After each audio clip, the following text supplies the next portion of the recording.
There we go. So we're going to talk about crimes against humanity and human trafficking, as well as their psychological impact. So crimes against humanity refers to large-scale attacks against civilians, regardless of their nationality. Human trafficking is the use of force, fraud, or coercion to obtain labor. Oh, sorry. Somebody's trying to get in. Popped up. Hi, Letty, man. All right.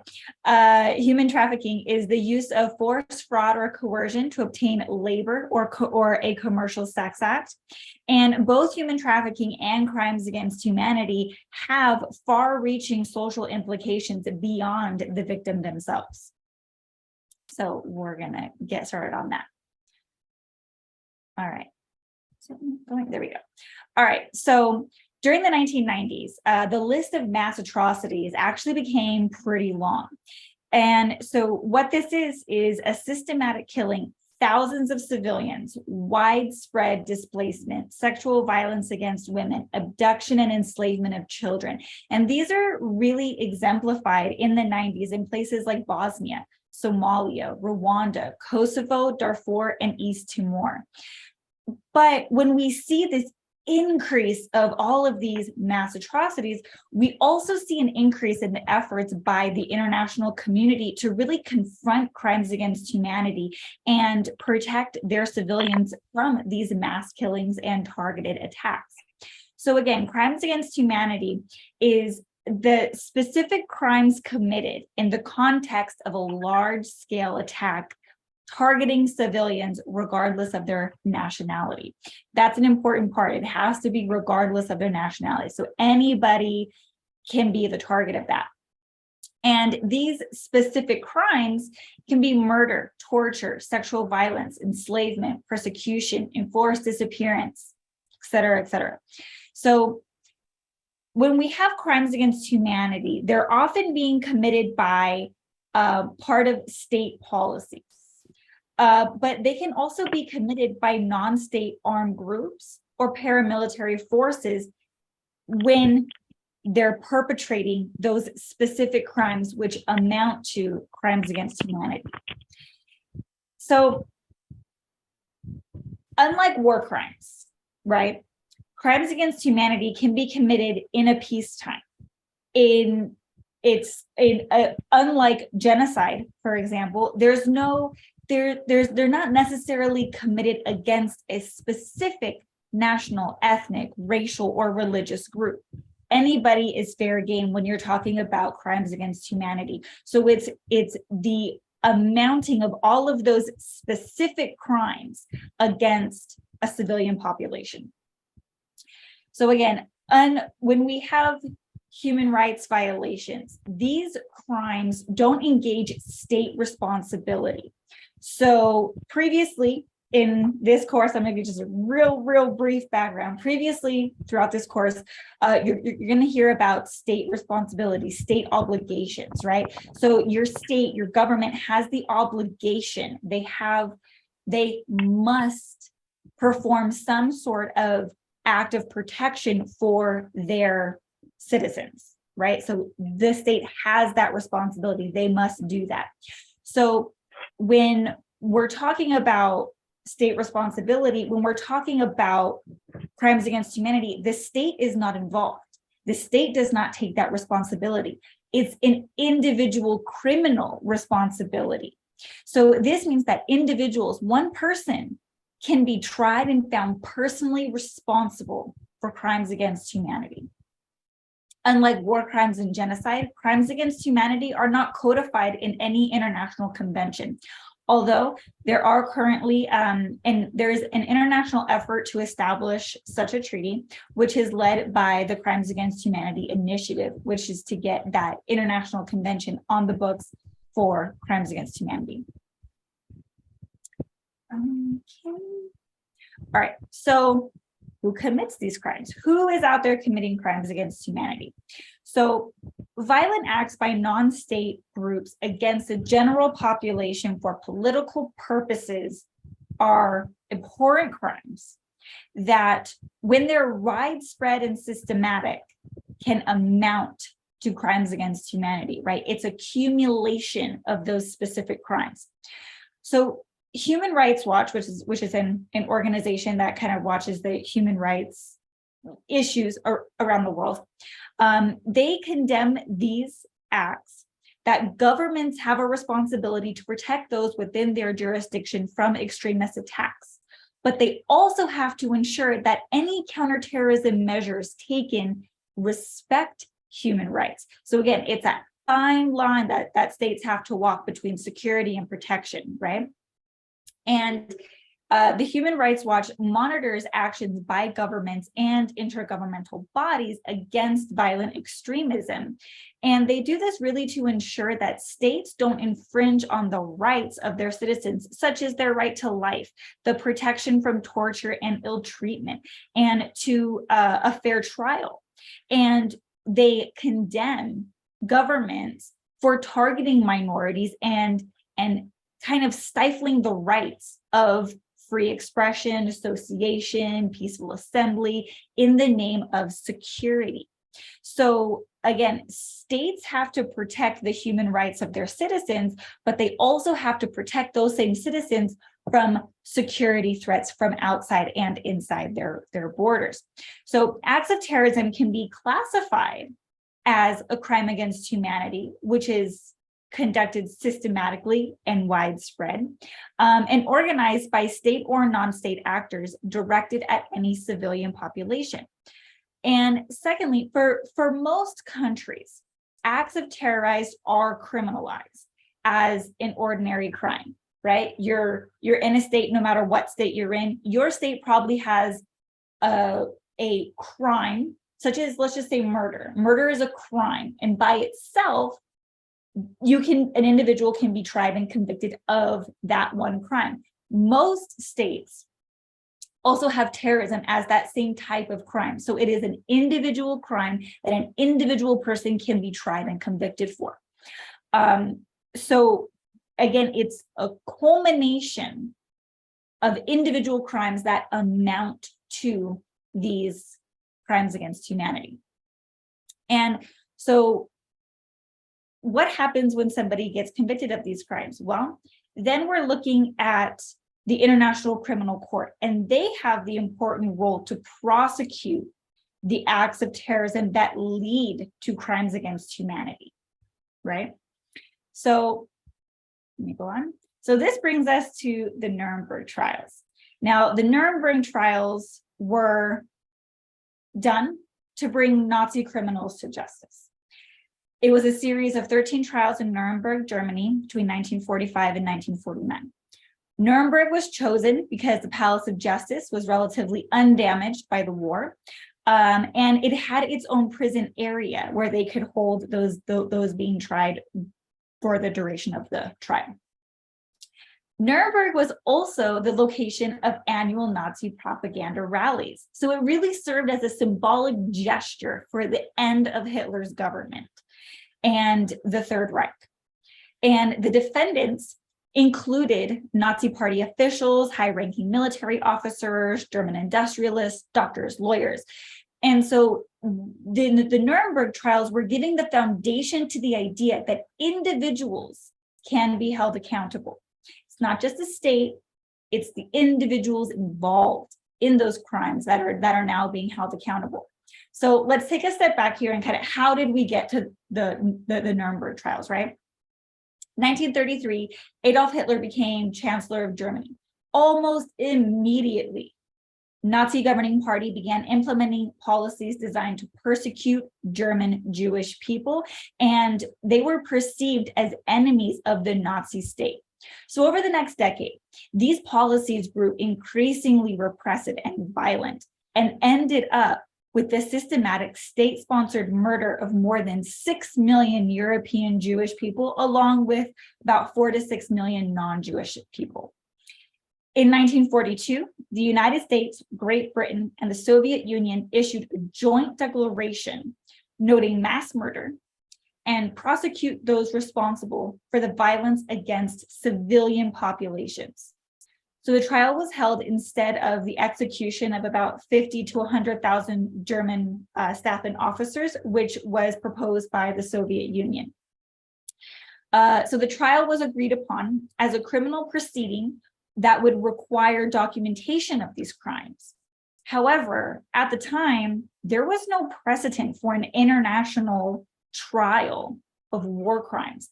So war crimes had previously been prosecuted before, such as the Confederate Army officer Henry Wirz for the maltreatment of Union prisoners during the American Civil War, or the trial held in Turkey to punish those responsible for the Armenian genocide.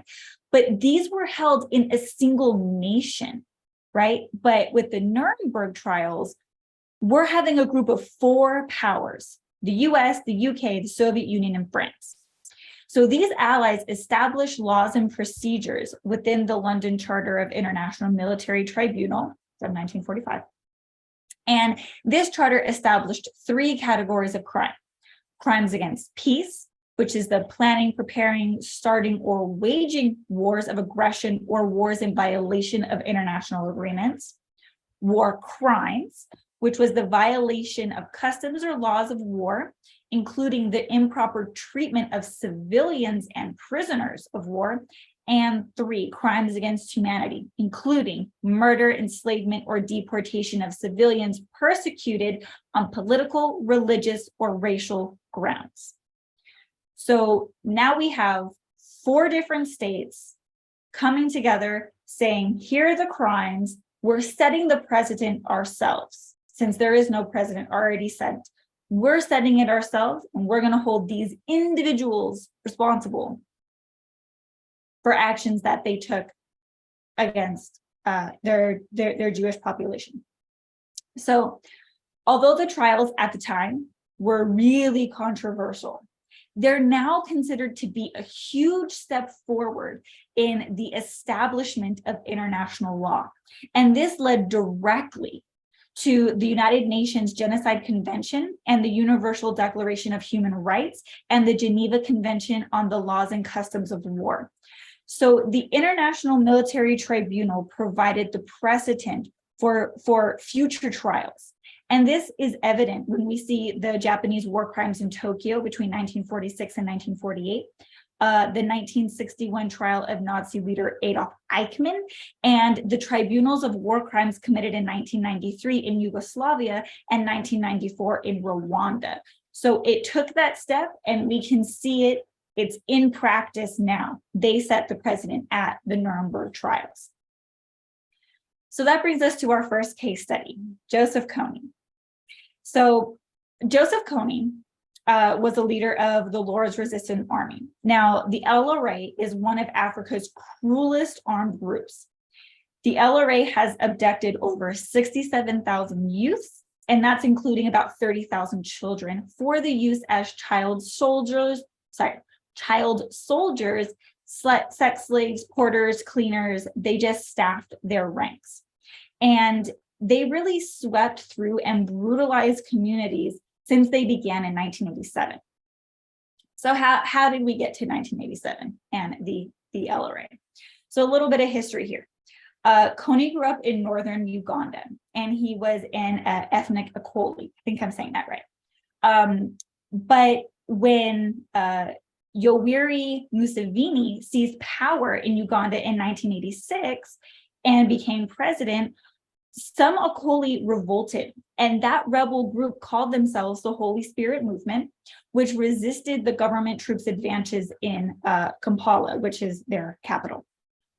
Then after that, Kony joined in 1987 a group, the Holy Spirit Movement, and proclaimed himself to be a prophet at that time. And they eventually evolved into what we know as the LRA. So in the beginning, they had support in northern Uganda, but as their resources diminished, the LRA began to plunder their local population.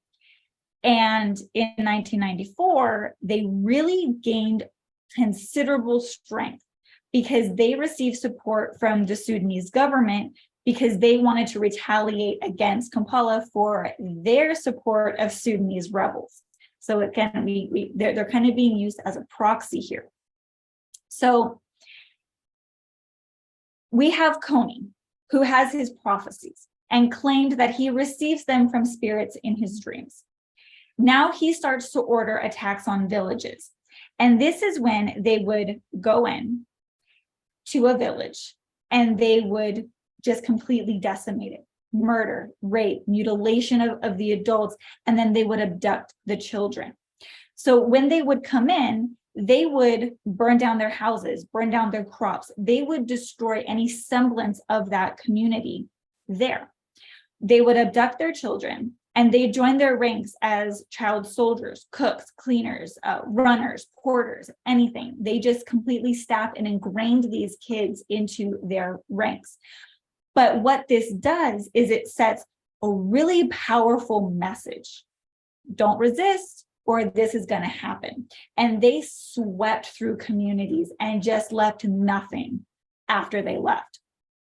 But this also sets a very powerful message to the children that they have now abducted, which is don't leave. You've seen how brutal we can be. What makes you think you're safe if you leave? So you have these kids who just saw their entire world destroyed by this group that is now saying, hey, come over here, and this is your new job, this is your new role. And they would be too frightened to leave, which is how they were able to maintain control of so many youths that they have abducted. So in the International Criminal Court, they are of the opinion that there are individuals who are responsible because they believe that since July 2002 to 2004, that the LRA allegedly carried out an insurgency against the government of Uganda and the Ugandan army. They're known as the Ugandan People's Defense Force and the local defense units, right?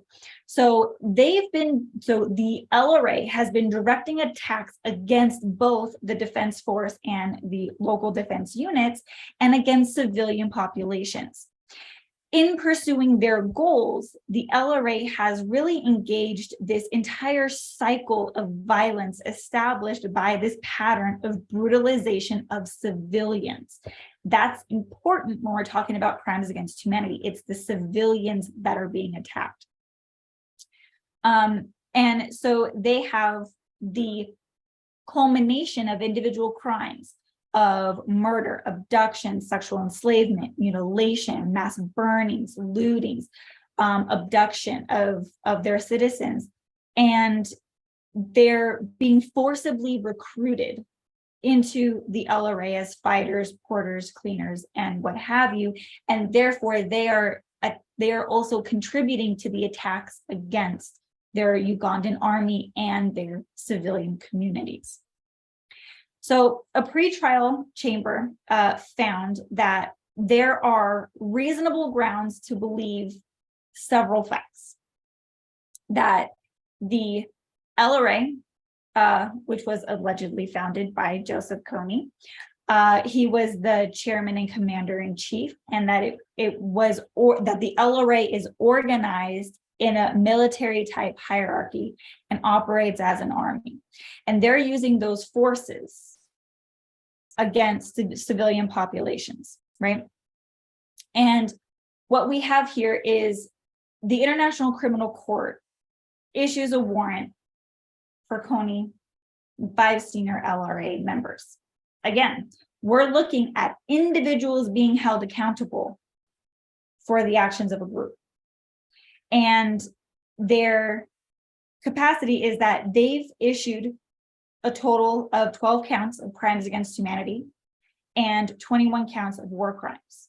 So crimes against humanity, again, they can be committed in peacetime and against peaceful borders.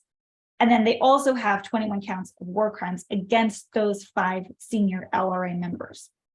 So we're seeing individuals being tried, individuals being held personally accountable for crimes against humanity. Unfortunately, They were never able to capture Kony.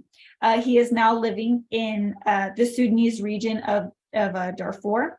And while he continues to give orders to his fighters, the United States and Uganda have ended their hunt for Kony and the LRA under the belief that the LRA no longer poses a significant security risk to Uganda.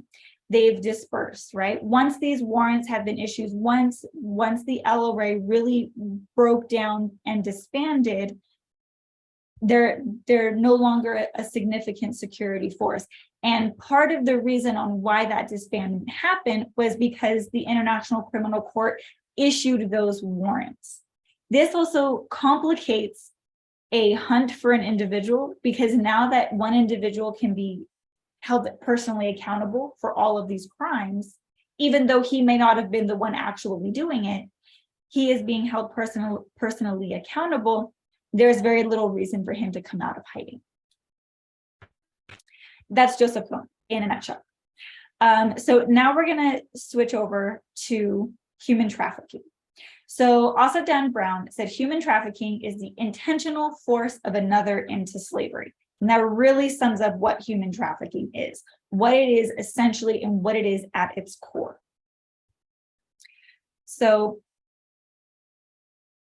there we go. Okay, so human rights framework for trafficking draws on the international human rights standards, which they've been normalized in a number of international treaties, covenants, and protocols since the inception of the Universal Declaration of Human Rights, which was drafted in 1948, led by former US First Lady Eleanor Roosevelt with the United Nations. And the relevant international treaties for human trafficking is the International Covenant on Civilian and Political Rights from 1966. And this proclaimed that no one shall be held in slavery or servitude, as well as the International Covenant on Economic, Social, Cultural Rights, also from 1966, which recognizes the right to work, as well as to do so in favorable working conditions. So not only do you have a right to have a job, but that job must provide a certain standard of working conditions that you are entitled to. Since December of 2000, the United Nations Protocol to Prevent, Suppress, and Punish Trafficking in Persons, especially women and children. These declarations have the longest names, I'm telling you. But what this says is it's supplementing the United Nations Convention against transnational organized crime. And it really serves as the legal framework, right? It's serving as how can we criminalize, how can we punish, because you cannot punish if there's no law against it. So again, this is the international framework for nation state legislation to be used. And again, this is intended to ensure that trafficked persons are not treated as criminals, but as victims. And therefore, they are entitled to specific human rights protections. So these individuals who are the victims of human trafficking, they can be provided the human rights protections, such as temporary resident status, temporary shelter, medical and psychological services, access to justice, to courts, as well as compensation or restitution. So human trafficking itself, aside from the legal framework in which we are able to adopt domestic and international rights, laws, and protections, human trafficking usually refers to the process in which individuals are placed or maintained in an exploitative situation for economic gain. So international efforts to address this can be traced back to the 19th century. However, it's only in the past 2 decades that comprehensive legal frameworks have been developed around the issue of human trafficking. So the first internationally agreed upon definition of trafficking in persons is the definition that I have here, which is the recruitment, transportation, transfer, harboring, or receipt of persons by means of the threat or use of force or other forms of coercion, of abduction, of fraud, of deception, of the abuse of power, or of a position of vulnerability, or of the giving or receiving of payments or benefits to achieve the consent of a person having control over another person for the purpose of exploitation. Exploitation shall include at a minimum the exploitation of the prostitution of others or other forms of sexual exploitation, forced labor or services, slavery or practices similar to slavery, servitude, or the removal of organs. Now we can agree that that's a lot. That's a lot that's in that definition. But that goes to show you that that definition alone includes how many individual crimes there are. And it's the entire process of being trafficked is where you start to tick off all those individual crimes, right? So when we are looking at this adaptation of this universally agreed definition, we're seeing that it's a milestone for internationally agreed upon definition, because there are not a lot of international agreed upon definitions in the realm of international security, terrorism being one. So we see that we have this accumulation of all of these individual crimes, and they amount to trafficking. Just like the individual crimes amount to crimes against humanity, each of these crimes amounts to human trafficking, although the requirements to meet it are lower. Okay, so let's look at trafficking as a violation of human rights. So violations of human rights are both a cause and consequence of trafficking in persons, and making the promotion or protection of human rights particularly relevant to the fight against it. So violations of human rights occur throughout the different stages of the trafficking cycle. And these human rights that are being violated are the right to life, liberty, and security, the right to freedom of movement, the right not to be subjected to torture and or cruel, inhuman, degrading treatment or punishment. So we know that these human rights that have been established are being violated throughout the cycle of human trafficking. So trafficking in persons, or human trafficking, modern day slavery, these are umbrella terms that are often used interchangeably to refer to a crime where traffickers exploit and profit at the expense of adults or children by compelling them to perform labor or engage in a commercial sex act. Now, I want to point out here that it is super important that a person under the age of 18 that is used to perform a commercial sex act is considered a crime, and it's used by the use of force, fraud, or coercion. This is really important. The international community has said 18 is the limit. So whether a person under 18 has given their consent, has said, yes, I want to do this, that is regardless. That has been, they have been subjected to human trafficking because they are performing a commercial sex act and they are under the age of 18. So their consent is irrelevant. Any minor, so any individual under the age of 18 is automatically considered a victim if they have performed, have performed forced labor, or a commercial sex act, regardless if there was any force even used, they're still automatically considered a victim. Okay, moving on from that. So there are two main forms of human trafficking: forced labor and sex trafficking. When determining if a crime amounts to trafficking, though, there are three main elements: acts, means, and purpose. So forced labor as an example, right? Let's use that as an example here. Forced labor is when a person uses force, fraud, or coercion to obtain labor or services from another person. So the act is the element of force in which the trafficker uses, right? He can harbor, transports, provides, or obtains a person for labor or service, right? That's the act. That's where the trafficker says, oh, no, you, I'm going to take you. However means he does that by, that's the act.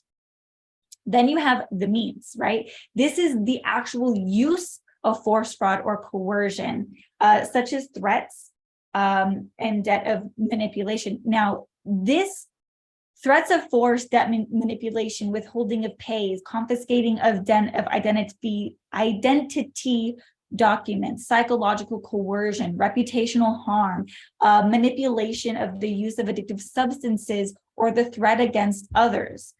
Those are all the means. That's the how. How is this person forcing another into being trafficked? So force against others would be you're going to do this for me, or I'm going to hurt your family. So it doesn't have to be against the victim themselves, but it can be using that threat against others to coerce them into being trafficked. And then you have the purpose. This is the goal of the trafficker, to secure that labor or service. This has no limit to location, type of industry. This can be seen in agricultural fields, factories, restaurants, hotels, massage parlors, fishing vessels, private homes, or drug trafficking operations. So we have the three essential elements that amount to trafficking: act, means, and purpose. Okay, so some of the most widespread, most common human trafficking is found in domestic servitude and forced child labor. So domestic servitude is forced labor in which the trafficker requires the victim to perform work in a private residence. The victim is usually isolated. They probably work alone. And in these circumstances, it really creates a unique set of vulnerabilities. The employer controls access to food, transportation, and housing. Private homes are often hidden from law enforcement and labor inspectors, which can prevent a barrier to victim identification. When you're working in a private home, let's say, versus working in a restaurant has patrons coming in and out. They have, federal oversight. They have people coming in to do checks, to do cleanings. This provides a law enforcement official to identify a victim, but also for a victim to identify themselves and say, hey, I'm being held here against my will. When you're in a private home, you don't have that. Nobody's coming into a private home. They can have little to no interaction with the outside world. And even if they were to leave, let's take foreign domestic workers as the perfect example of being unable to leave. You're really vulnerable because there's probably abuse going on. There's a language barrier. There's a culture barrier, and there's a lack of that sense of community, right? Even if you were to get out, you don't know where you are. You don't know the language. You don't know who to trust. You don't know where to go.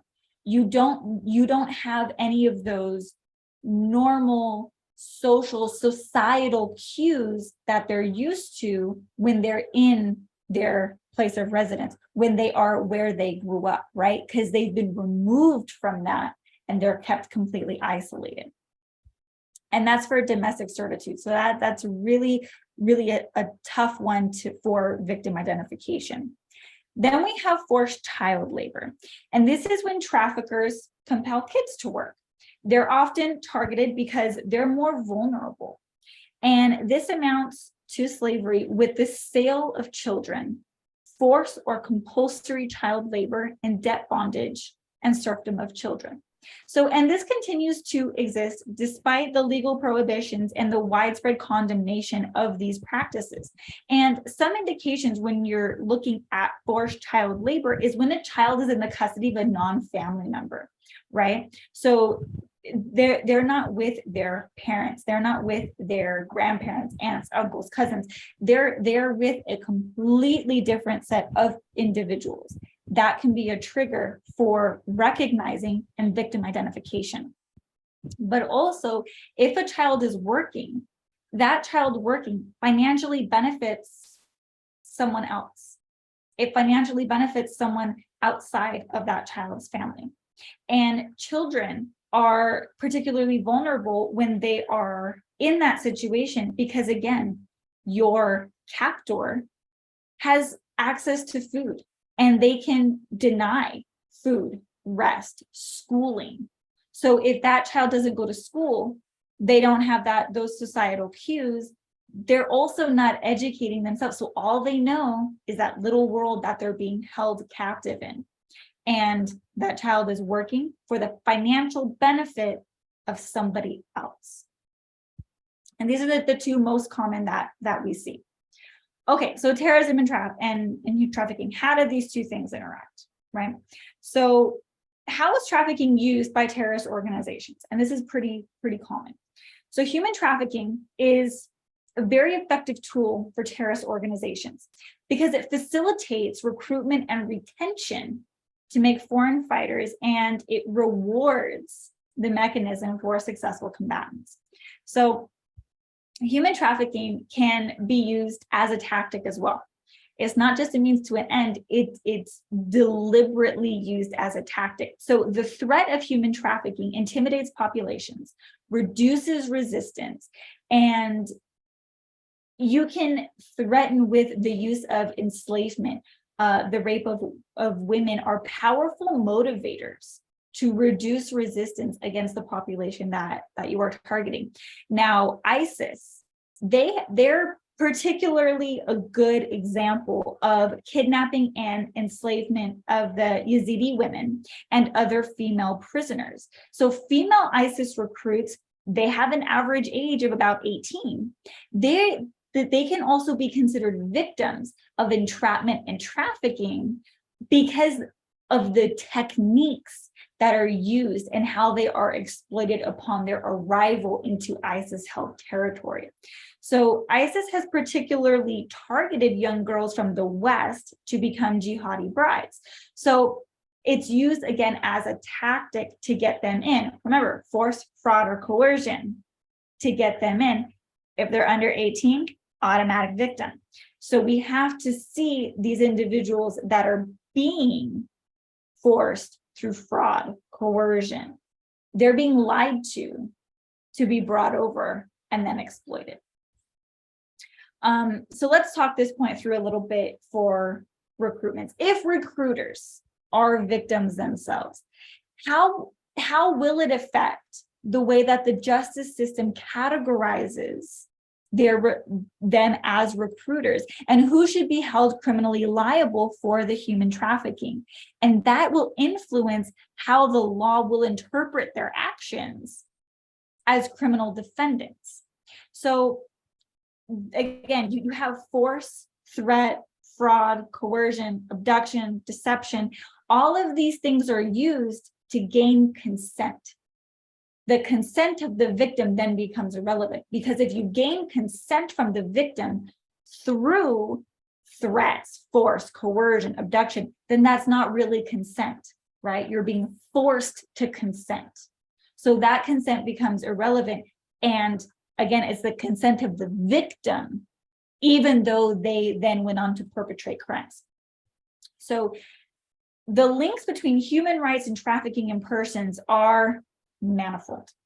Human rights are universal, and hence the victims of trafficking are entitled to a full range of human rights, irrespective of their sex, age, race, ethnic origin, nationality, migratory status, or any other distinction. International human rights law also recognizes that certain groups, such as women and children, require additional and specialized protections, and different than human rights are relevant at different points in the trafficking cycle.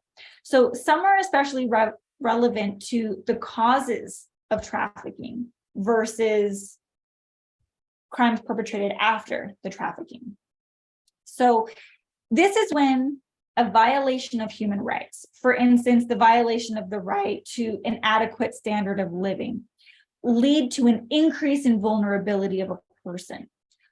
Other human rights are relevant to the actual process of trafficking. So trafficking and associated practices such as slavery, sexual exploitation, child labor, forced labor, debt bondage, forced marriage are themselves violation of basic human rights and are prohibited under international human rights law. So finally, certain human rights concern the response to trafficking, such as the right to access to justice, the right to effective remedies, and the right to a fair trial. So human trafficking is an entire cycle. And again, human rights protections and human rights violations are on both sides of that scale. Okay, so let's talk about the psychological impacts a little bit.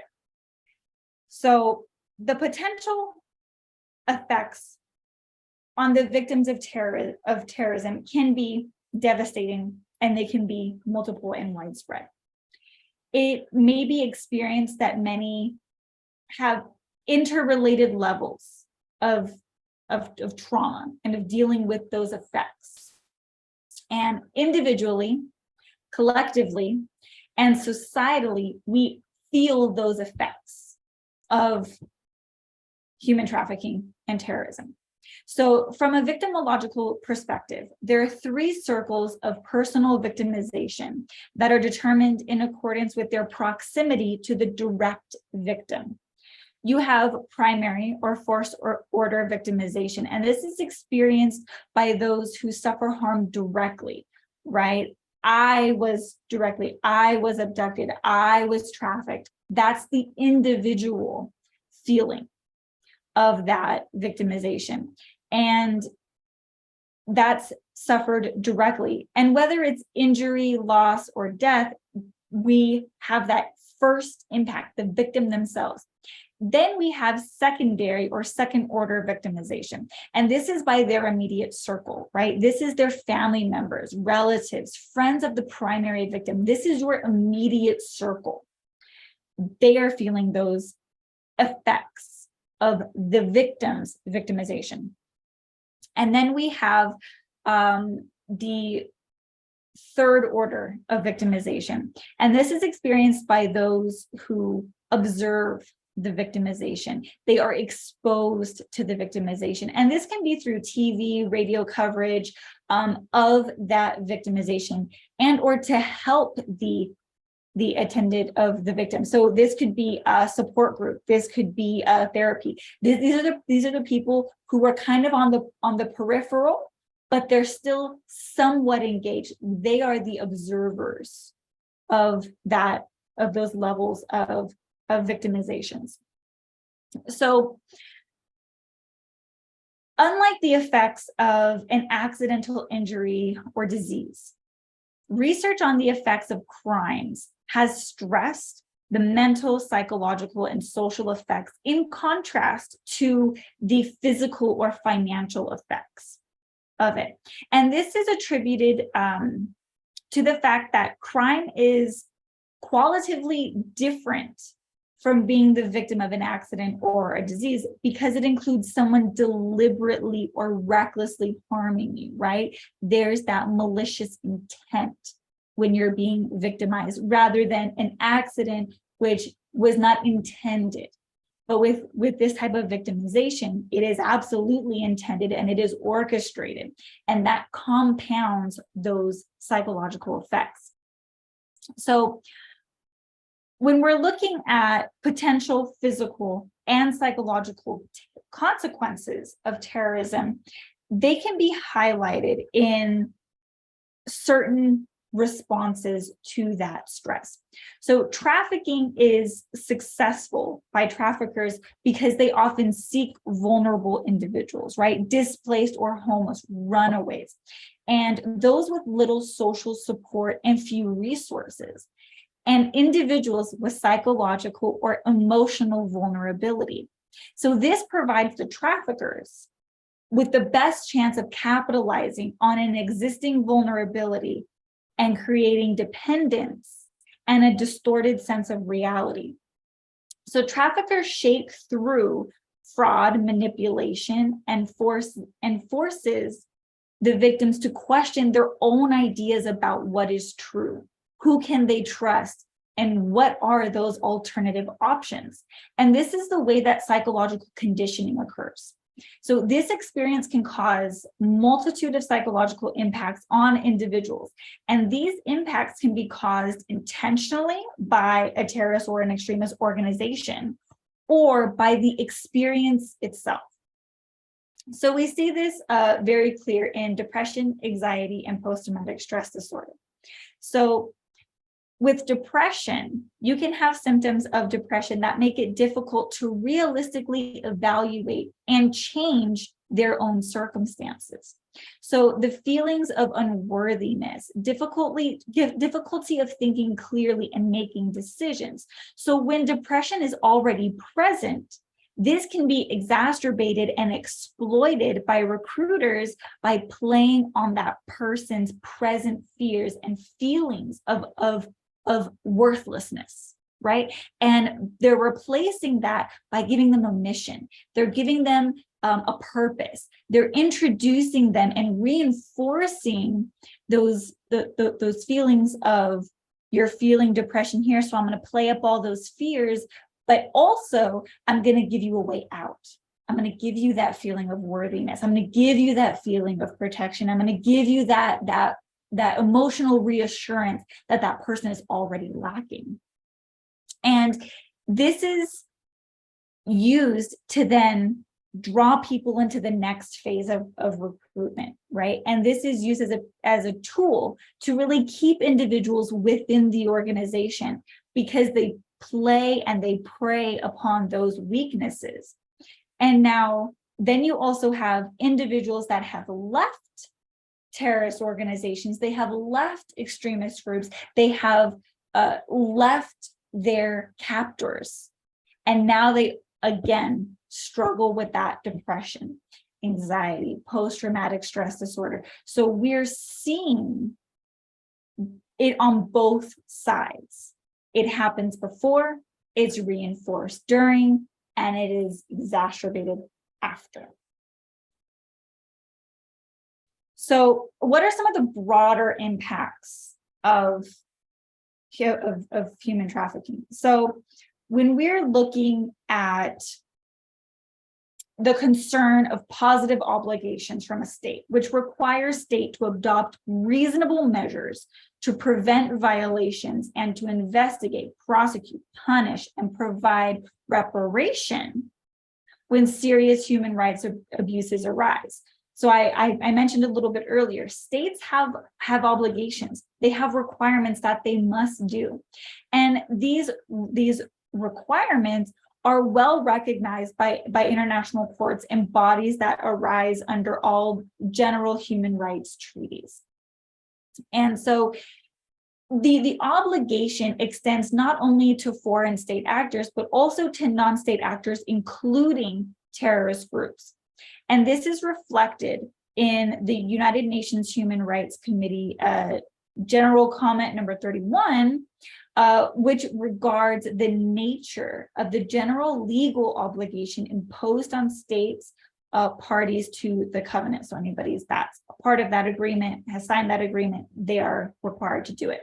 And the positive obligation on states is to ensure that those rights will not only be fully discharged if individuals are protected by the state, not just against violations of the covenant rights by its agents, but also against acts committed by private persons or entities that would impair the enjoyment of those rights, in that they are being applied between private persons or entities. So the state has to provide those protections, right? There's no way around it. Otherwise, they would be in violation of those internationally agreed upon conventions. So if we take the United States as an example, what are those requirements? What are those state obligations to protect those rights? So the US passed the Trafficking Victims Protection Act of 2000. In 2002, they have the President's Interagency Task Force to monitor and combat trafficking in persons. So we see that we have all of these different treaties all of these different acts, all of these legislations that are being passed to solidify what those crimes are and what can be done once those crimes have been committed. So with these, we can see that once one state, one country is taking those broader international conventions and adopting them domestically. So for example, the Trafficking Victims Protection Act, they're providing a way to report this information. I see something happen. Where do I go? How do I report that information? It's going to provide a criteria to meet that minimum standard for the state in order that they are taking positive steps to eliminate human trafficking from happening within their state and providing the protections and the entitlements to those who have fallen victim to that and their use for restoration. So again, we have to look at the global scale and these internationally recognized conventions that apply to all of its signatory states. In addition, those states must provide that minimum requirement to protect their citizens against victimization.